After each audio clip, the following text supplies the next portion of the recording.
wanted to create a space for women to share their ideas and to be heard. A no judgment platform where we can create a network of women for women. And of course, the men that support us. Sipping Thoughts reaches to over 2 million women on a monthly basis on Facebook, on Instagram, on YouTube, and of course, please do check out our website. Today, we are talking about gender justice, which is a basic human right, and every woman and girl is entitled to live in dignity and in freedom and without any fear. Sounds like very good words and sounds like a very utopian society. In this session, Advocate Uttara will help us understand what is gender justice and why we need to talk about it. She will also speak about how gender justice affects us at home and at work, and how do we actually achieve gender justice. Uttara obtained her her BA and LLB from the National Law School University in Bangalore in 2002. She worked as a law clerk with the Honorable Justice Ruma Paul, who was a judge of the Supreme Court of India. She obtained her LLM from Columbia University in New York City in 2005.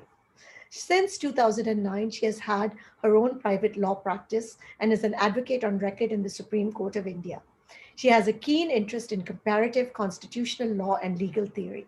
So before we get started, Uttara, I want to ask you why this topic and why did you say, okay, this is the topic that I want to speak about today? And welcome to Yes. Sipping Thoughts, first of all. Thank you. Thank you for such a warm welcome. I hope my audio is clear. Um, I think this is something that affects all of us and probably not just women. I think gender justice means equality for all of us.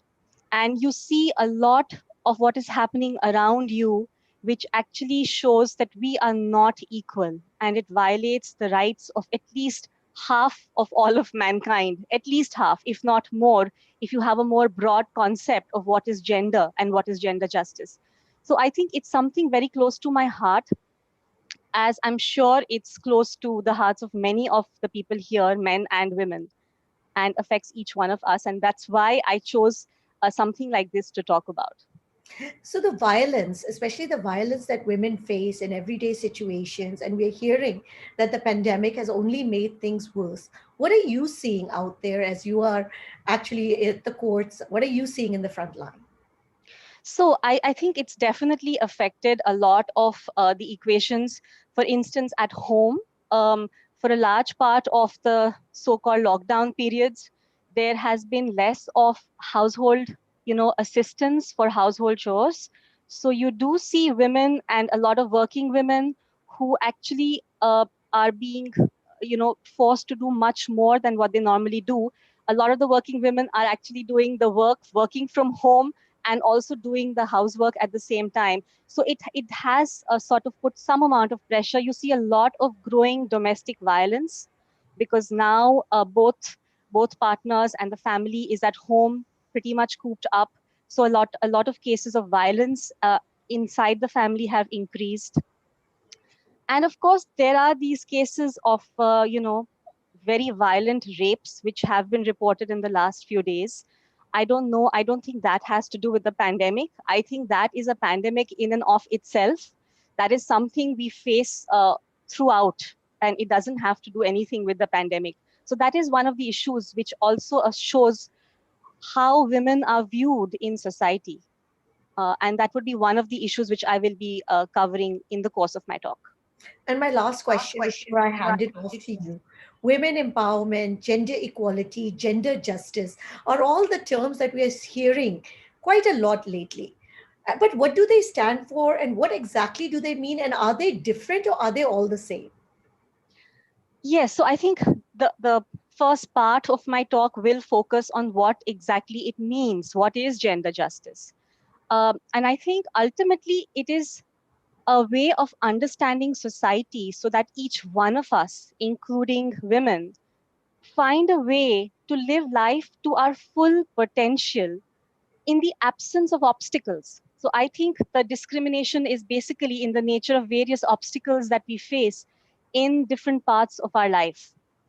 So, gender justice is basically a way of figuring out how to get through those obstacles and realize your full potential as a human being. Thank you for that, and welcome again to Sipping Thoughts. And I will hand it over to you. We are very, very excited to hear your thoughts on this subject. Thank you. Um, so let's start this this discussion and this talk on gender justice, and I will be covering broadly the gender justice at home and also at the workplace. So let's start with what is gender justice, right? So there are various definitions. So let's take one. There's one by the European Institute for Gender Equality, which, and I'm just going to quote from what this definition is. It says any distinction, exclusion, or restriction made on the basis of sex which has the effect or purpose of impairing or nullifying the recognition, enjoyment, or exercise by women, irrespective of their marital status, on the basis of equality of men and women, of human rights and fundamental freedoms in the political, economic, social, cultural, civil, or other field. There is another United Nations Millennium Declaration and the Millennium Development Goals, which say that social, political, and economic equality for women is integral to the achievement of all development goals. And hence, gender justice entails ending the inequalities between women and men that are produced and reproduced in the family, the community, the market, and the state. So let's look at these definitions. And the common points that I can pick out from this is that the injustice or the discrimination starts when there are obstacles or restrictions. And these obstacles, they keep women from enjoying their rights, their full rights as human beings, from living up to their full potential as human beings, from having an equality of status within the family, in the community, in the workplace, and even in the polity generally. And in my view, these obstacles are really in our mind. A large number of these obstacles, and I'll take you through some of these. A large number, all these obstacles are actually a part of our mindset and our thought processes in how all of us perceive men and women. And while physical barriers are much easier to dismantle, right? If there's a gate or there's a wall, I can scale down the wall, I can scale through, I can demolish the walls, the gates. But the barriers in our mind are much more difficult to deal with and to break through. These are invisible. Sometimes we don't even know that they exist, that we have these thoughts. These are all subconscious thought processes. But ultimately, gender justice really starts from these thought processes, gender injustice. And to get towards gender justice, we have to find a way to deal with these thoughts. So, one of the main causes of gender injustice is gender stereotyping. And these stereotypes are imbibed by us as a society. They percolate deep into the structures of our home, in the family, in the community, at work. Women have traditionally been considered to be nurturers, the caregivers, whose primary place is the home, whereas men have been considered to be wage earners. So let's look at some of these stereotypes. So these gender stereotypes start right from childhood. There's this whole pink versus blue, and how girls favor pink, boys favor blue, but that's still a little at a superficial level. There are other stereotypes like boys want to play with cars and girls like to play with dolls. We grow up with these stereotypes that men are rational, women are emotional, women are dainty, and boys are strong, boys don't cry. Boys are good at maths, girls are good in English, men are leaders, women are better organizers, women are caregivers, and men are wage earners. uh, Qualities like assertiveness is interpreted differently. There are double standards because when when a man is assertive, it is viewed as confidence. But when the same assertiveness is exhibited by a woman, she is seen as being bossy. So there are a lot of these stereotypes that are ingrained in us since the time we are born. And the problem with this, with all of these, is that they hold us back. They keep us back from rising and shining and from living our lives to our full potential. And a lot of these stereotypes, they affect both men and women. A lot of men find that a lot of their potentials are hindered because they also are held up to all these stereotypes. It works both ways. So let's start. It starts from when it starts affecting the girl. I'm looking at a lot of these issues from the perspective of women, but a lot of these work both ways. So let's start with when the girl is a mere fetus, right? So India has this abominable practice through centuries where the female fetus is aborted. So girls die even before they are born. According to the census, the decennial census, the sex ratio in the age group of 0 to 6 years in India has actually risen from 102.4 males per 100 females in 1961 to 104.2 in 1980 to 107.5 in 2001 to 108.9 in 2011. So the numbers of male as compared to 100 females has been increasing. And this is largely reflective of a practice prevalent in India, which is of female feticide. As per a BBC News report, researchers in India and Canada for the Lancet Journal said that prenatal selection and selective abortion was causing the loss, and this is astounding, of 5 lakh girls a year. And this is a research of 1998. And just to put this in perspective, this year, out of the coronavirus pandemic, uh, around a lakh Indians, a little more than a lakh Indians have lost their lives. And in 1998, 5 times that number of female fetuses was aborted. And the researchers also said that the girl deficit was more common amongst educated women, but it did not vary according to religion. So all of this to me is totally incongruous with notions of development. How can we justify the fact that human beings today, Voyager 1 and Voyager 2 has now exited our solar system? On the one hand, we are reaching out to the stars, but so many girls are just aborted, and just because they are girls. So the law has intervened. The parliament has passed the Preconception and Prenatal Diagnostic Techniques Act in 1994, but its success is limited.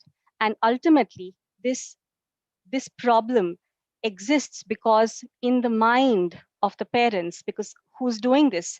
The people doing this are the parents of the child, very often even the mother, the mother, the grandparents. So the fact that the girl doesn't have any value, it all starts from the mindset. In our minds, the girl has no value. It also affects this also has an impact on the formative years. So for instance, in many poor families, there's a choice, and very often it's only the sons who are sent to school and the daughters are not. You'll see a large number of the women who are working, they bring their daughters along to help them while the sons are going to school. So it has an impact on the girl child. Many are not able to even go to school. uh, those who do go to school, the stereotypes affect the games that are played by boys and girls, the subjects that are chosen that they specialize in, maths, science, technical subjects. To a large extent, there have been developments. Things have changed over the years, but there is a certain dichotomy here. There's also socialization at home, because while girls are, most households, most parents would involve the girls in the housework. A lot of the boys grow up without being involved in housework. So the girl grows up imbibing, because we are not socially isolated human beings. We change based on our social interactions, and all of these are gradually instilled in the girl, and also likewise in the boy. So when we get to the stage of, say, of higher education, we see that it impacts the girl in the sense that a lot of, there are a lot of these so-called male-dominated subjects.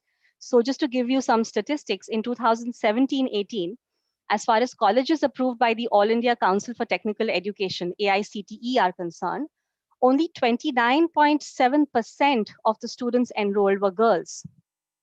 27.5% of students enrolled in the Bachelor of Engineering and the Bachelor of Technology degree programs in 17-18 were women. So that's less than 30%.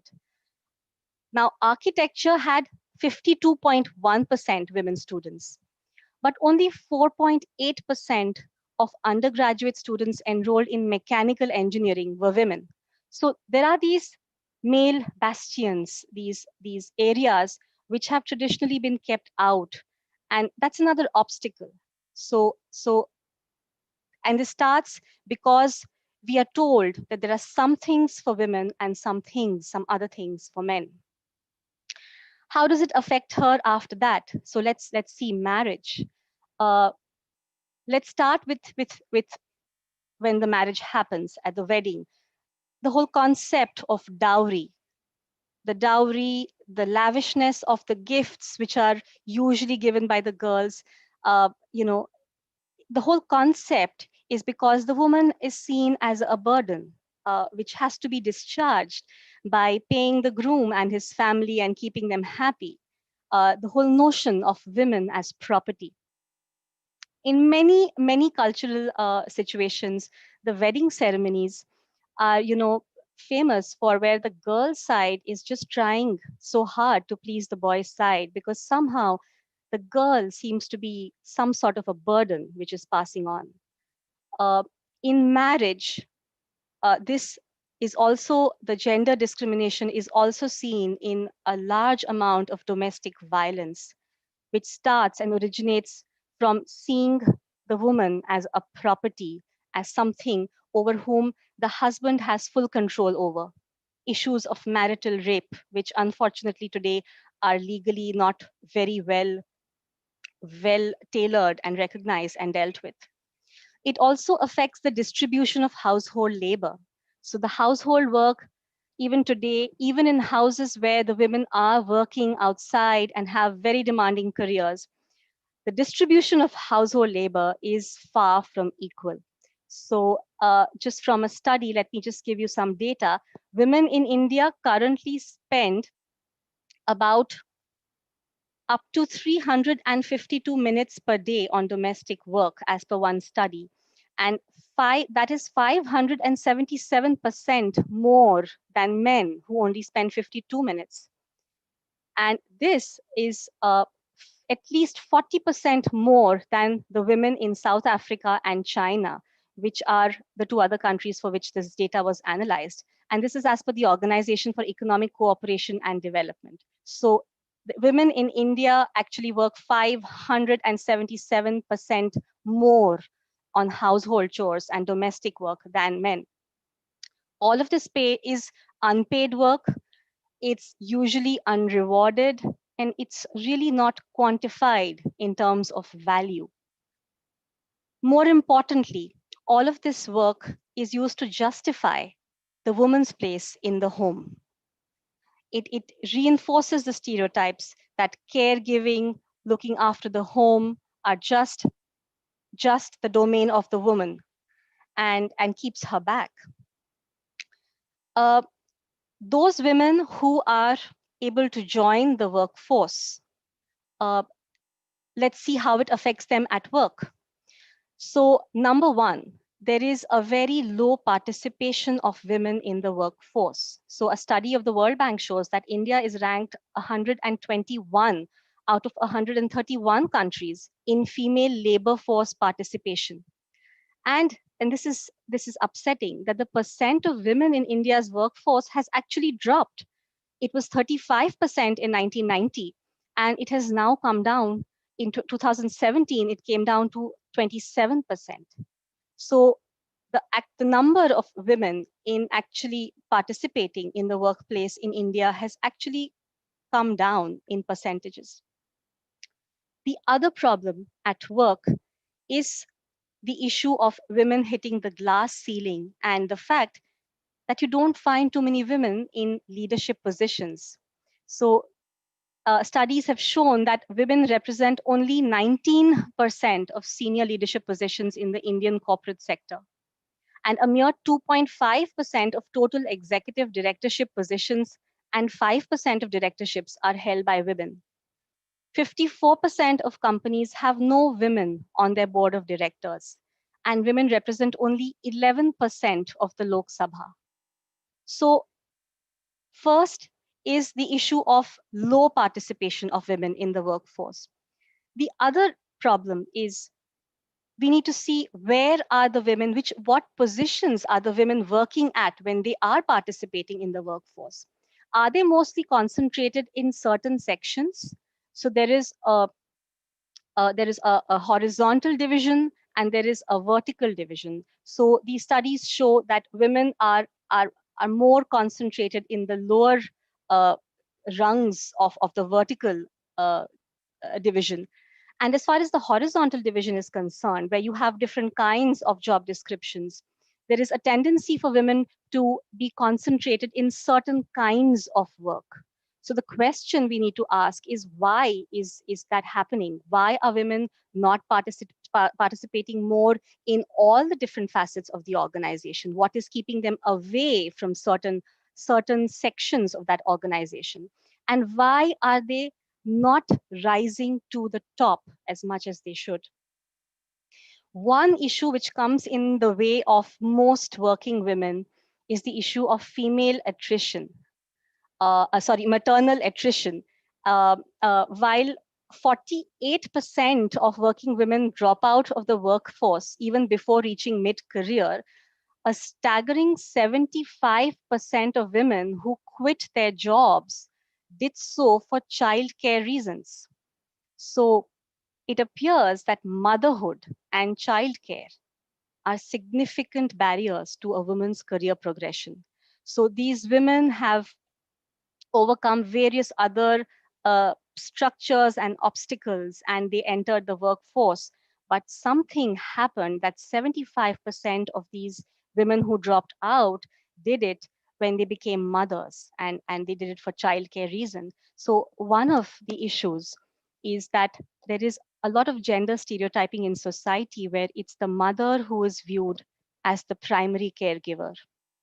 There are these predetermined gender roles which are ascribed in society, and they perpetuate the belief that a woman's role as a mother excludes her participation in the workforce.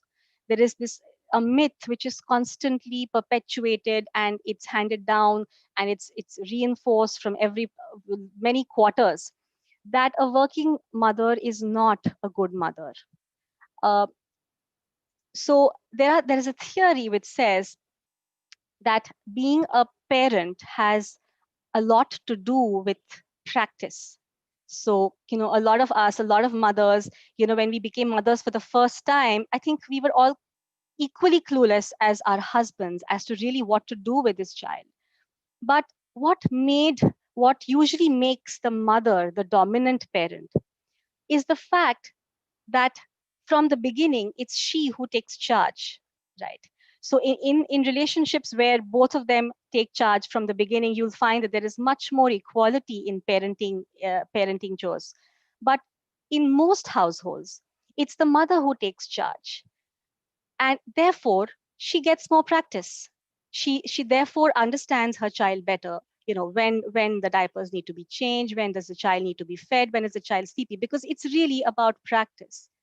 In which case, I would think that there are so many men who would actually love to be fathers, but a lot of these, and they would like to be more hands-on fathers, and being fathers would be, they would want fatherhood to be a larger part of their life and who they are.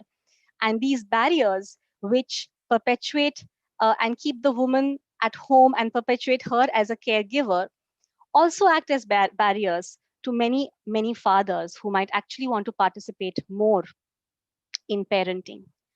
Uh, so when we come to something like workplace parenthood, there was a regulation, and I was quite surprised to see that such a regulation could have even been passed. So Air India enacted a service regulation which said that the services of an air hostess would stand terminated on her first pregnancy. And luckily, fortunately, the Supreme Court struck this down as, as unconstitutional, saying that you can't, it compels air hostesses not to have children, and it interferes with their rights. It's unfair, it's arbitrary, it violates Article 14 of our Constitution. Article 14 guarantees the right of equality and protects us from arbitrariness and unreasonableness. So the court struck it down, but the passing of that regulation itself is so surprising, isn't it? The fact that they actually passed that regulation and terminated a person services when she became pregnant. Another facet that manifests in gender inequalities at work is the issue of the gender pay gap. Uh, I wanted to share a video with you, but we couldn't do that for various reasons. But there's a video and it's available freely on YouTube, and I would encourage you to watch it. So it's a video of a bunch of children. So all these children are grouped in pairs. So there is a girl and a boy in one room, another girl and a boy in another room, and another girl and boy in a third room. These are all school children of different age groups. And a large number of pink and blue balls are thrown into these respective rooms, and they are given two vases, one in which they are to collect the pink balls and another vase in which they are to collect the blue balls. And they're supposed to do it together as a team. So the three sets of teams, they do that, they collect the balls, and then they're asked to stand, stretch their hands out, and keep their eyes closed because they will be rewarded. So they are rewarded with jars of candy. And while the girls are given jars which are only barely half full of candy, the boys are given a jar which is full of candies. It's overflowing of candies. So when the children open their eyes, they are all shocked. These are just children, but each one of them is shocked. The girls and the boys, they're all shocked that how could this? And they all speak out that this is unfair. And ultimately, the girls pick out the candies from some of the other jars. And in some cases, you have the boys handing over the candies, and there is an equal distribution. But it is something which really, it hurts. It hurts when you see it happen so clearly. It hurts when you do the same work. Why should you get less? Why are you worth less? And I would strongly encourage you to watch that video with your children, because it's really a children's video. But you could also share it with your bosses and show them how each one of you deserves equality when you work as hard as all the other men around you. I see it in the legal profession. I see a lot of women who are senior counsel, uh, but unfortunately, the fees that they charge is nowhere comparable to what the fees charged by the males who are their counterparts, who are as good as them. And I see it around me. It's there in Bollywood, it's there in Hollywood, it's there in sports, it's everywhere. What is surprising is that it doesn't surprise us anymore. It's we've come to accept it. And I hope that some of us don't accept it and point it out and fight for our rights. The other thing that affects workplace is the queen bee syndrome. I'm only going to touch upon it briefly, where you have these women who have risen to the top, but who themselves are not always encouraging to the other girls who are struggling to find their way up the system.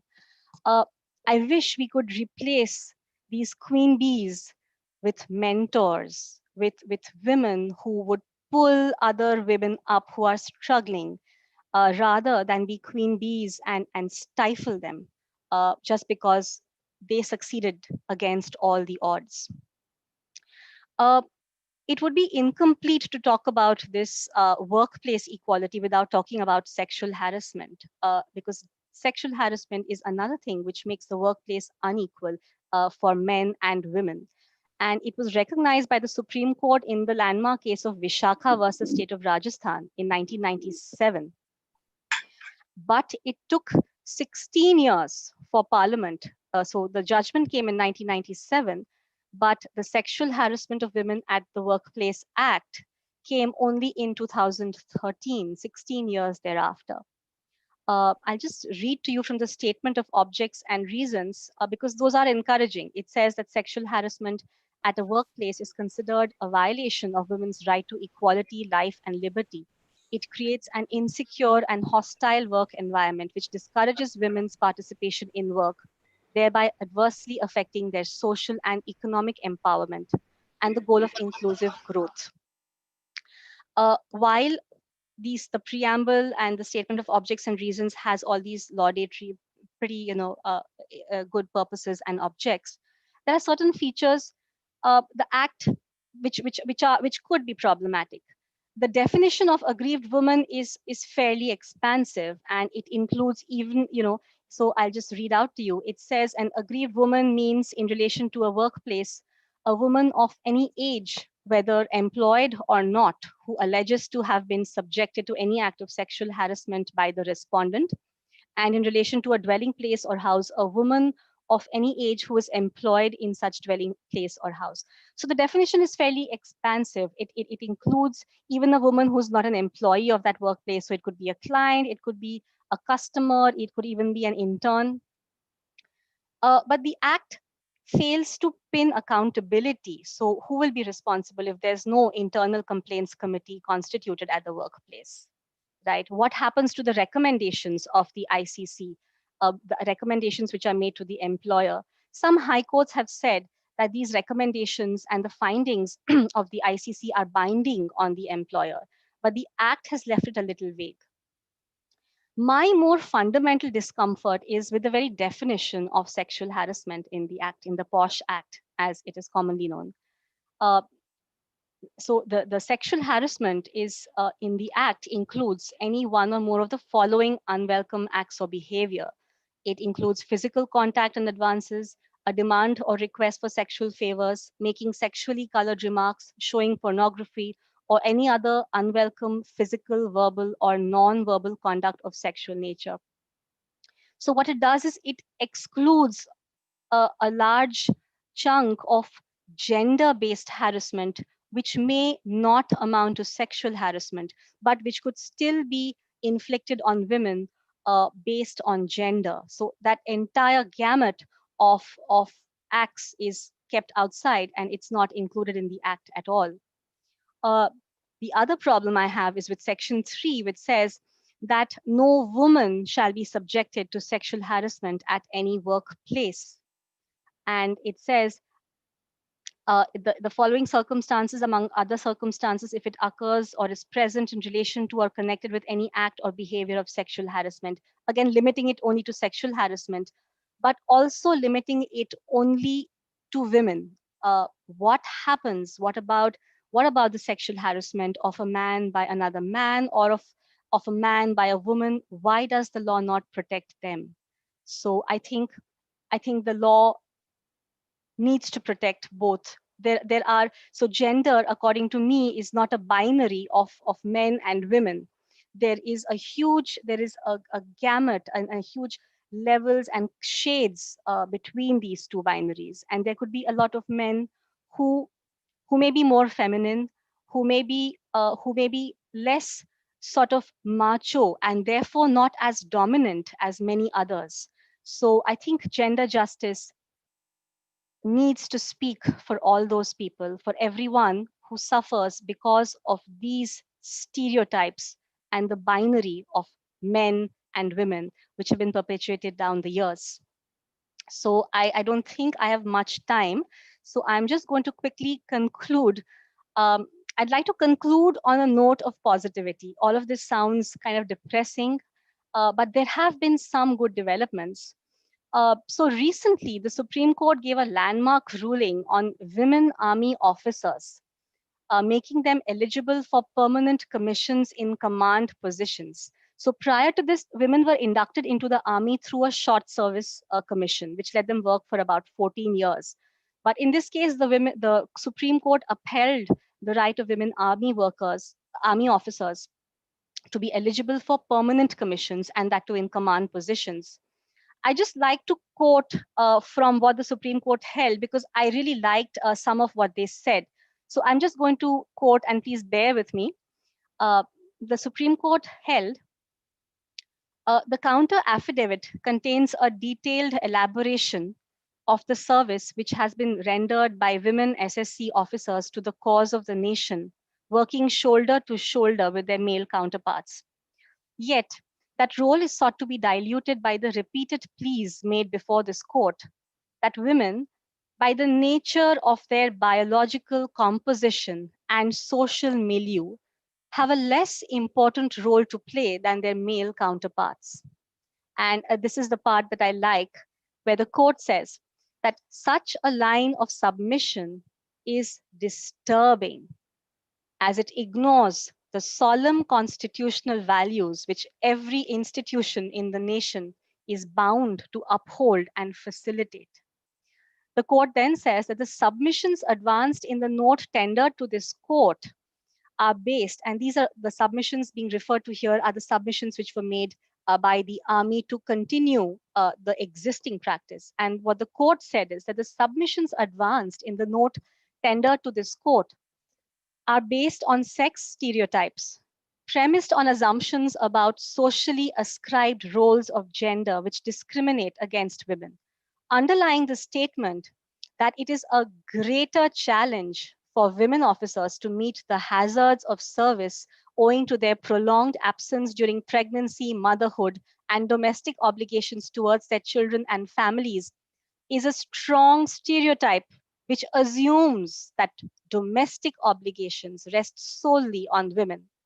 Reliance on the inherent physiological differences between men and women rests in a deeply entrenched, stereotypical, and constitutionally flawed notion that women are the weaker sex and may not undertake tasks that are too arduous for them. Arguments founded on the physical strengths and weaknesses of men and women and on assumptions about women in the social context of marriage and family do not constitute a constitutionally valid basis for denying equal opportunity to women officers. So uh, the court ends here.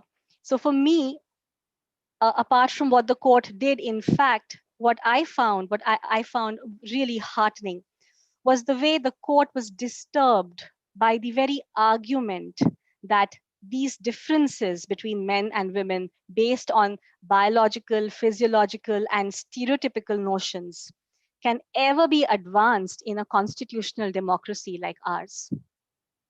Another judgment which I would just like to briefly mention is the judgment in Independent Thought, where the court was testing the constitutional validity of the exception to Section 375 of the Indian Penal Code.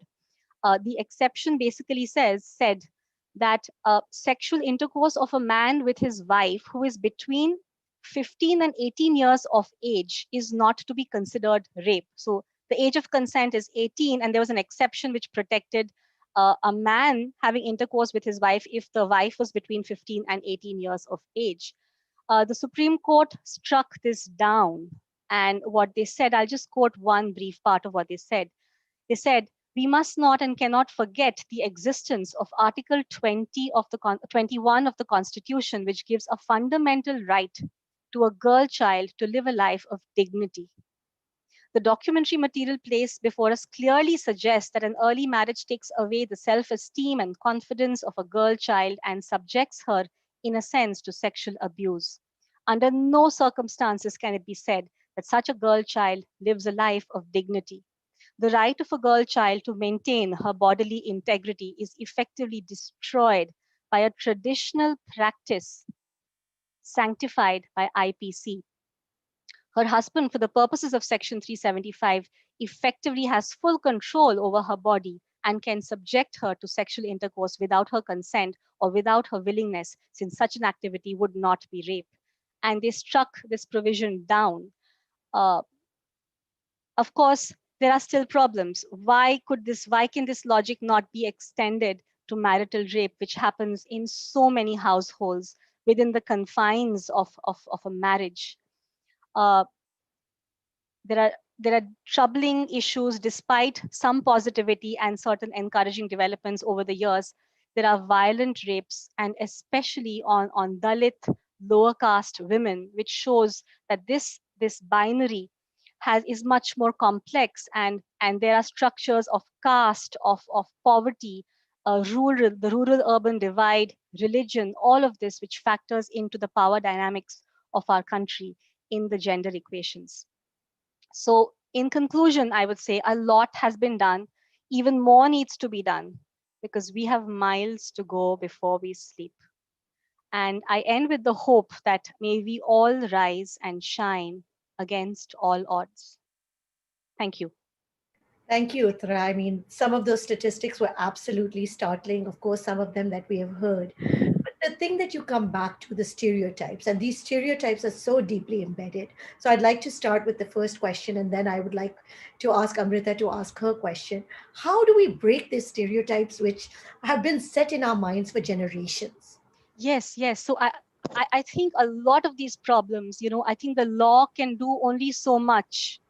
The law can set certain aspirational qualities. It can provide punishment, but really look at, despite the enactment of laws, female feticide has not stopped. There's an act to protect women from domestic violence. Has it stopped? No. Ultimately ultimately it's in our minds and in the way we start thinking. So I think the starting point, and like I said at the start of my talk, that what is in the mind is so difficult to deal with because sometimes you don't even know it exists. The people around you, they reinforce these thoughts. How do you point it out? How do you point that thought process in another person's mind? So that's definitely something which is a challenge. But ultimately I feel that that is going to be the way forward. If we can point these out bit by bit, each and every one of us, through through our interactions within ourselves. A lot of these are within our own minds. A lot of us, don't you think, a lot of us put up with violence at home, and we say, oh, it's just once, right? How many of us say to ourselves that, oh, if I'm getting underpaid at work, it's fine, it's really okay, it's just only a little bit. So we all need to address these biases, and let's start with our own minds, because none of us is rid of this, right? We can only start with ourselves, open up these biases, and then try to deal with them. And I think it's long, but I think that's the only way we can really deal with this. Amrita, go ahead. Please ask your question. Thank you so much, ma'am. Thank you so much, ma'am, for the very elaborate and thought provoking deliberation. My question Thank is, you. do you think that the allegation against women of misusing law against sexual assault is a tactic played by the misogynist to disempower women? Well, yeah, that's a very good question. uh, I'm not sure if I can blame the misuse of the law on, on some third party. Of course, a lot of people use the misuse of law argument in their favor when they try to find out the fault in the law. But I think with every law there is a misuse. There we have a full IPC and aren't false cases registered on a daily basis. So let those not take away. Let those not take away from the other cases which are genuine. And as long as we can do that, whether somebody has misused it, whether somebody has set them up to misuse it, let's just leave those out and let's get justice for those who have actually correctly used it, and try to reach out to those who should have used it. Those people, women who are getting beaten up in their houses and who are covering it up and who are not coming forward. So let's see how this law can reach out, how these laws can reach out to more women. I think I would take that approach. Surbi, I'm asking you to unmute. Go ahead, Surbi. Yeah, hi Uttara. It's been Hi. awesome listening to all the things that you've talked about and very disheartening in a certain way. I wish there was something we could do to improve the situation. One small question on the Sexual Harassment of Women at Workplace Act. Is it possible to have an appellate authority which Hmm. is inside of the organization itself? So we say Yes. that we are a quasi-judicial body, and then the organization says that we are over and above the ICC. Does that make sense? So I think that may sometimes whittle down the efficacy of the ICC itself. So today, so there is a slight, lack of clarity in the act itself as to how binding the recommendations of the ICC are. But you see, this issue has never come to the Supreme Court. But there are certain high courts which have considered this, and some of the high courts, and if I recollect correctly, Bombay and Calcutta, to the best of my recollection, have taken the view that the ICC's findings are really binding. All that is left for the employer to do is to decide what is the disciplinary measure to be taken. So in some ways, it upholds the sanctity of the ICC process. The moment you have, and despite this, it's not that writ petitions are not filed in the high courts challenging the ICC processes. So if you have an appellate mechanism, it may delay things further. Maybe currently the emphasis could be on clarifying that the ICC becomes binding, because the moment you provide, because the remedy of challenge is not lost out, you can still file a writ petition in the High Court. But the moment you open up these appellate mechanisms, sometimes the quest for justice could just get lost in technicality. So it may or may not necessarily help women, but maybe a clarity on the binding value of these recommendations could go a long way. Thank you. Mona Lisa, I would request you to ask your question. Hi, Uttara. Thanks for that wonderful session. My question is regarding policies that a workplace formulates. Do you think that workplace policies should be gender specific or gender neutral?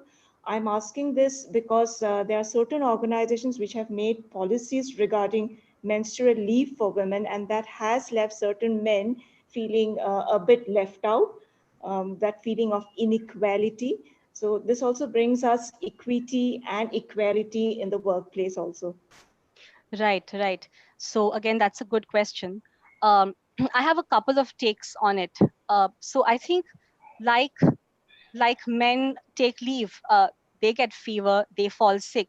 So if a woman has a debilitating pain because she's menstruating and is unable to go for work, really I don't think she can be penalized for it. And that really doesn't stop a take away from a man applying for leave. So that's something which doesn't really take away from what they are entitled to, right? My other issue is, for instance, some benefits. For instance, maternity leave. In some organizations, you give a maternity leave a larger period to women, a shorter period to men. So what happens then is, so menstrual pain is a very biological issue, right? But what happens when all these other issues like childcare leave come in? Number one, if you give this only to women, so there is a problem with that, because then she becomes less desirable as as an employee. So a lot of employers would then probably think at the back of their head that, for this kind of an employee, I will have to provide this much more. So she becomes a little undesirable. Instead, in a case like that, like for instance, childcare leave, which I said is, something which can be equally divided between the man and the husband and the wife, the father and the mother. So provide it to both and provide it equally to both. So some of these benefits, if we could, so what it does then is that it number one breaks away from the stereotype that it's only the mother who's expected to be at home looking after the child, and encourages men to participate more while looking after the child. So I think some of those could really be more gender neutral, and that would probably go a long way. Great. There was a question from Susmita. Did you want to ask it, Susmita? I'm asking her to unmute. Okay. Otherwise, there was a question that had come in. What is the role of media in all of this? Well, I think it has a huge role. I think media, number one, it reaches out to everyone. Everybody watches, either watching TV, or nowadays everybody is on social media. A large number of people are on social media. So I think media plays a very strong role, a very, very important role, not it's not always been positive and encouraging, but I think it can be a very powerful tool, because the problem is that a large part of media reinforces those stereotypes. A lot of our movies, uh, they reinforce the role of the woman, how a woman should be once she gets married, what kind of clothes she should wear, how she should look, how she should be with her mother-in-law, how she should be with her husband, how she needs to, kiss his feet, how she should look, what is the definition of an ideal woman, which is, I don't know how many of us look like that ideal woman, so, or can behave like that ideal woman. So I think a lot of these, if they really can be portrayed in a more equal and gender sensitive manner, it can have such a huge impact, more than any law, because then this will reach out to people at a more direct personal level and help them look at women a little differently. So I think media could play a very important role. Shusmita, go ahead. Please ask your question. Yeah, it's my personal question, ma'am. Sorry if I am out of the like I'm. You got muted, Shusmita. Yeah, I have Yeah, I think we're having problems with her connection. So I guess that's all that we have time for. Actually, we've already extended because we were supposed to end this session at 5:45. With that, though, Uttara, any last words that you would like to leave us with? Any last thoughts? Yeah, Because so I know I, a I lot. think no, I just like to end by just saying that let's not wait for somebody else to do something, and let's not wait for things to change, for our daughters and our granddaughters. Let's believe in it right now. Let's Every time we are just postponing things, we're thinking that something is going to happen, but let's grab the present, and let's do what we can right now. Wow, thank you. Thank you so much for giving us your time. Thank you so much for explaining this subject to us. And with that, we wish everyone a good night and thank you all for joining us. A lot of people have been asking, yes, this video is available. It's available both on the Sipping Thoughts YouTube channel and it will be available on our Facebook page. And once again, thank you, Uttara, for being so candid and open and giving us your time tonight. Thank you. My pleasure.